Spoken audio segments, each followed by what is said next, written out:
Hi everyone, good morning. This is me and welcome to my Japan journey. Papasok na nga ulit tayo sa work at walking distance lang din naman sa amin, and ito lang din naman yung kinaganda sa amin kasi nga hindi na kami magbabike katulad ng iba. Pero nagbabaon pa rin naman kami ng aming lunch kasi nga hindi rin naman kami inaalaw na umuwi sa apartment. Kaya ayan, kailangan nating magbaon everyday. At ayan nga pala yung mga product na ginagawa namin at ayan nga pala ay ready na for deliver.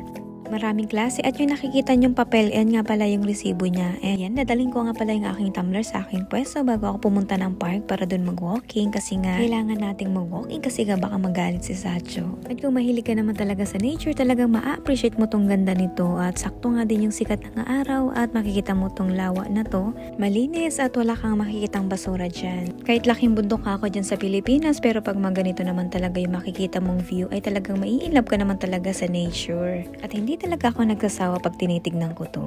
Fast forward, tinigan nga namin yung mailbox namin at meron na nga kaming sobre na na-receive. At ito nga pala yung 7 lapad na ayuda galing Japan. At talaga naman, malaking tulong din to. At grabe, hindi naman halatang masaya, diba? Yun lang muna, bye!